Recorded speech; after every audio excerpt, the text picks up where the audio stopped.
Dad decided not to get an Icon Pass this year. Instead, we're making home movies in the garage. Cut! But every movie he makes is about skiing. Why didn't you just get the Icon Pass? Why do you keep bringing that up? To be honest, I'm a little worried about him.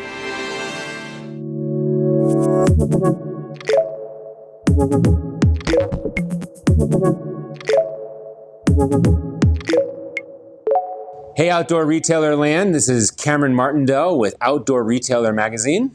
And I'm Adam Ruggiero, Editor-in-Chief over at Gear Junkie.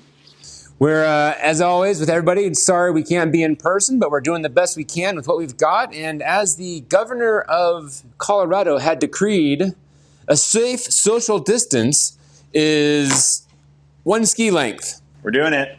We got it. Speaking of skis, let's dive into some gear. That was a good transition. So Meyer Skis, a wood ski company is what they pride themselves on being. They are coming out with the new Crosscut BC based on the success of their Prospector, and this is all part of their mining-themed ski line. As you can see, let's lay it on the table, Adam. That is a flat to rocker ski, as they describe it. If we grab the other ski here, we'll do a little base-to-base comparison. This is backcountry specific.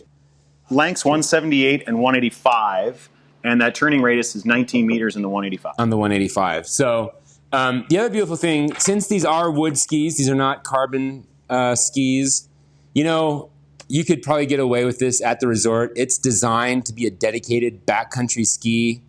Our dream is that we only deal with soft, fluffy, beautiful powder in the backcountry. The reality of it is that we don't. And sometimes you're on some hard pack or some crud, and the damping capabilities of the wood of the ski will help deal with those harder moments in life. And are these out now, or next fall? They're launching fall 21? Yep. We just picked this up at the Meyer shop, which is down the road from where we're recording this here in Denver. And this is like one of 2 pairs that are as close to final production as they've got. And you're going to get out and test them? I'm going to go ski these, man. Love it. Get to it.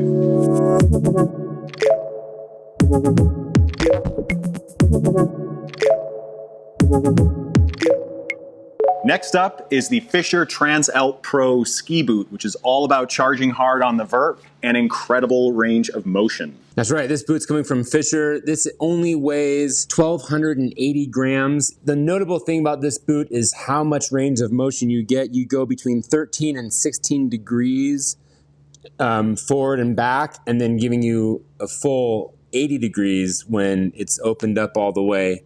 You know, lightweight is key on the uphill to maintain efficiency and stamina. I remember someone saying once that a pound on the foot's like 5 on the back. So as much as you can get off of the ski, the boot, the binding, whatever is down at the end of your legs is pretty key. So we're excited about checking out the Fischer Transalp Pro. Yeah, and those will launch February 1st, 2021.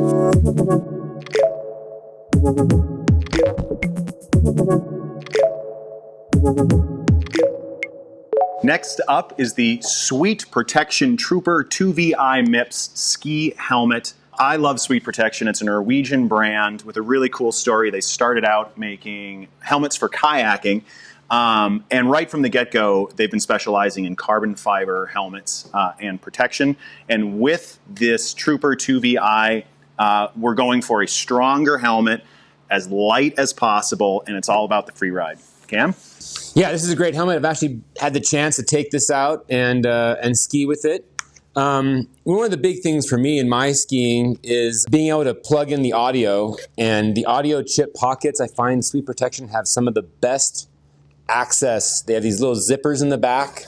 You just slide the audio chips in there, any brand that you want, and then you run the connecting cable behind the harness here between the liner and the Mips shell, and it comes in the other side.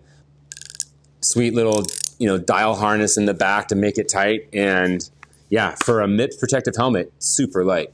The real question is, what are you blasting when you're charging down the hill? That's what I want to know. I've got an intercom with my 3-year-old telling me, me telling him, and then him responding like, "No, Dad, I don't want to." So Sweet Protection Trooper 2VI Mips, and that launches fall 21.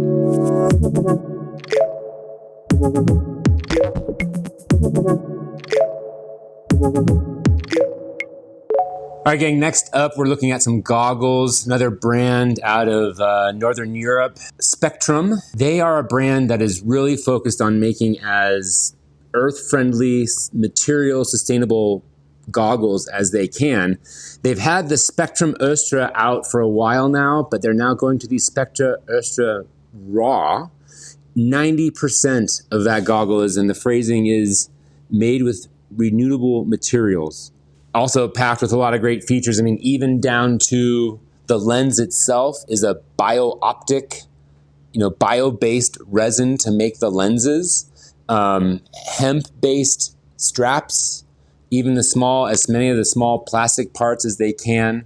Corn-based.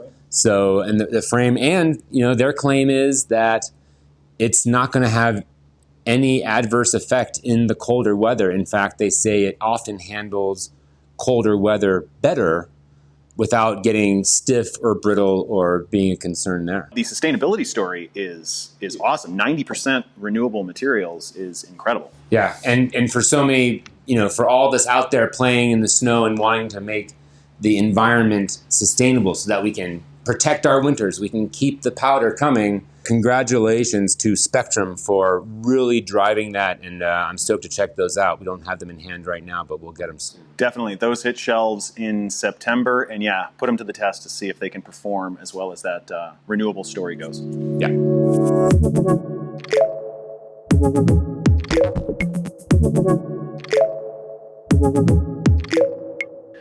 Another great product I'm excited about comes from Fjallraven, and it's the Tree Kanken. A lot of you will recognize the Kanken name. It's basically Fjallraven's most iconic product. It sells amazing worldwide, and it's this little boxy shaped backpack. You've seen it anywhere. Color splashes all the walls inside a Fjallraven store. Well, now Fjallraven has really taken a look at making that pack as sustainable as possible, to the extent that they're calling it a 100% bio-based backpack, which is a significant move. The secret behind it is a material called pine weave, which is a mix of spruce and pine fibers. It also uses Blue Sign certified dyes, so much so that Fjallraven says the entire process to make the Tree Kanken uses 65% less water, 40% less energy, and 50% fewer chemicals overall. And these are all in FSC certified forest. That's where they harvest this tree pulp.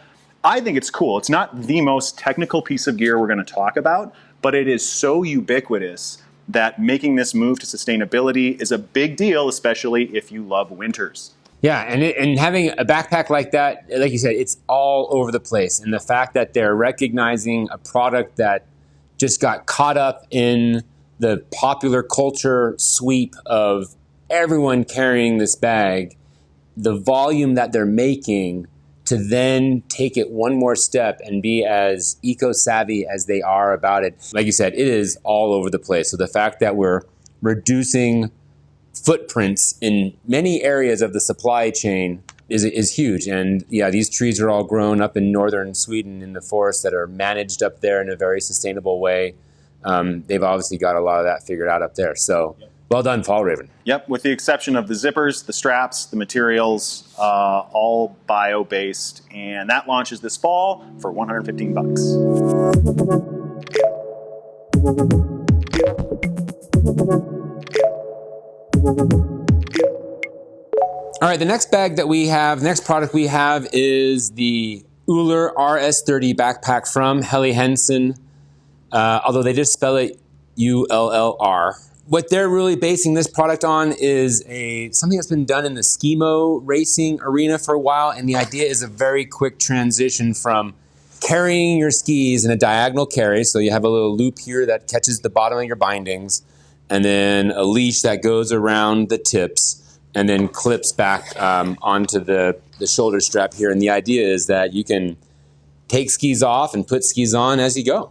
And what's exciting is obviously we hear from a lot of brands about new product launches, and we're seeing this tech, this concept, this like bungee leash on other packs. So it's likely you're going to be seeing more and more of it, and it'll be cool to see how it's implemented across brands and just how well it works. But very cool what Helly Hansen has done. Yeah, and the other features are they've got a built-in helmet carry netting here, so there's 2 ways to carry it. I'm guessing that's on the back or on the bottom. I've never seen a helmet carried on the bottom, but there's nothing else there. So might as well do that there. You can also do an A-frame carry. You've got your A-frame straps on the side here for longer boot packing hauls. And one thing that I was just in looking in these packs, and as we get new packs, and as we think about 2020, 2021 winter and more people getting out in the backcountry who haven't been out there before. And that obviously creates a whole nother conversation around avalanche safety, education, prudence. When I first started seeing these bags and they would have these like, oh, your shaft handle for your shovel goes here and your probe goes here. And I was like, what dingling doesn't know that that's where their shovel and probe go? Well, it's not dinglings at all. It's beginners. It's people who are getting out there for their first time. So Helly Hansen, congratulations, and I would, kudos to other brands who are doing this and encourage brands that aren't to think about it. It just gives a moment of thought to the new buyer who's going out to the back. It's like, oh, what is a probe? Why do I need a probe in there? Just like to raise that question and hopefully save another life or a few from an avalanche slide. Yeah, and like you said, like we're writing about it too, backcountry is growing. Backcountry is becoming more popular, and there's a whole new generation of backcountry skiers, snowboarders, splitboarders that are entering the sport, and it's cool to see new tech to greet them. That's right. Final just feature sets on these, rear and top access, fleece-lined goggle pouch, and also these curious little side pockets that are, actually really well water bottle size. That would fit in there nicely. I can see like a volet strap. Easy place to snag that in there. I don't know how accessible that is while you're wearing it. Maybe some snacks. Snacks could be good. So the pack might have to come off anyway, even if it doesn't have to come off to add or remove your skis.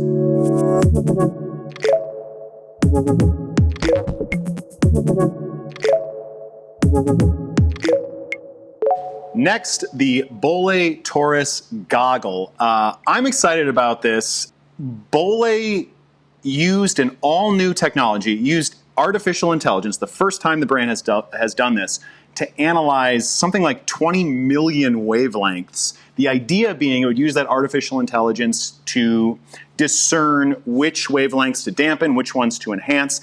The whole idea being you're going to get a high contrast lens that blocks UV but still provides really, really good color acuity. Again, without trying them on, like I can't tell you how well that's working, but the idea that they used artificial intelligence, I think is really wild. Yeah, they took 20 million color combinations was the idea. So it's a camera lens, basically a computer looking through some sort of simulation of these different color combinations, again, presumably out onto a snow slope that has texture and rolling hills and whatever else on it. Different kinds of light, sunlight, so cloudy, direct sunlight, bluebird day, depending on what you're looking at, and to help figure out what is the best possible combination of wavelengths and color combinations to give the rider and skier the most information possible to stay safe. Yeah, and it's the Taurus Goggle that uses volt lens technology. And what's funny is that Boley says it's introducing a new generation of lens shapes that combines the benefits of cylindrical and spherical,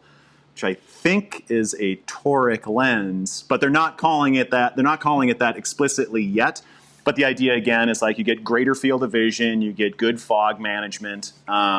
Can't wait to try it out. I'd really love to see it. Yeah, you don't get the straight edge cylindrical, and you don't get the bug eye. I like the bug eye, though. I think the bug eye is a good look. So some people like the bug eye, and to be fair, there's more vision there. But it's a good. We got pictures of it. It looks a good looking lens, but it'll come down to just trying it out. Yep, and that is another one that comes out this fall.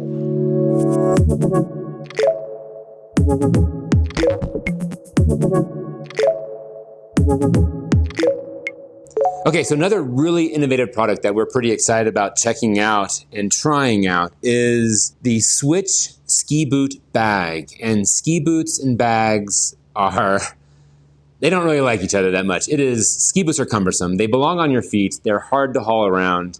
And James Poss, the inventor and designer of this bag, also wanted to figure out, how can I make it so that it's as convenient at the time that I need it?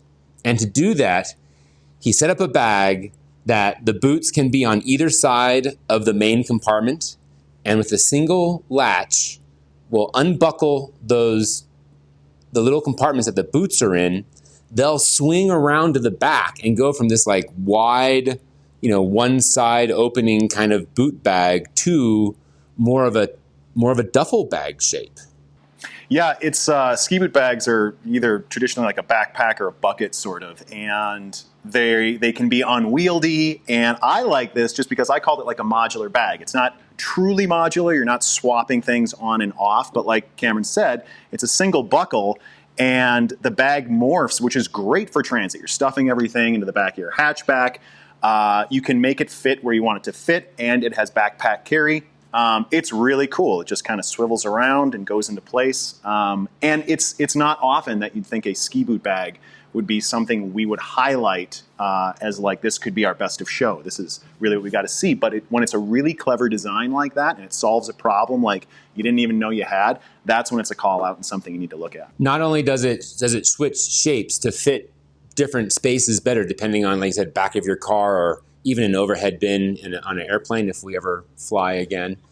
But what I like about this design is I've seen a lot of boot bags that stack vertically. So you have a compartment where you put your boots in on the bottom because they're the heaviest, and that makes a lot of sense. And then you have this separation in the compartments, and you have a lid on top, and now you're accessing your helmet and your gloves. And the helmet's relatively heavy too, and it's one of the last things I put on when I'm getting geared up to go out. And so after I've pulled my boots out, now I have no structure at the bottom of the bag, and the top of the bag is toppling over. And so this bag keeps everything aligned so that when you have space on your tailgate or wherever you're booting up to get ready to go skiing, you can have it all facing you. Nothing is stacked on top of each other. Looks super clean. Really stoked to put that in the field and test it out. Yep, and this one's available now, the Switch Designs Ski Boot Bag.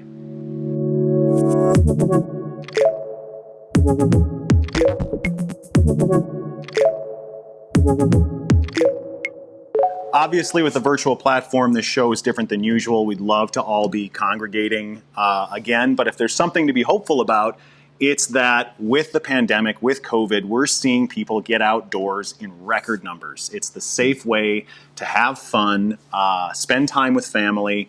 So it's worth remembering. We talked about it with people getting into the backcountry. It's not just people recreating outdoors, business as usual. It's new people getting outdoors, and they're looking to gear up to do it. Yeah, so worthy of outdoor shops, the retailers out there, probably seeing a flood of people who have never been in their shop before coming in to shop. And so we're just hopeful that we've highlighted a few products here that will pique your interest. And there's a lot more at the online winter show. So pop in there, check it out. Again, I'm Cameron with Outdoor Retailer Magazine. Thanks for coming by. I'm Adam Ruggiero with Gear Junkie. See you on the virtual aisles.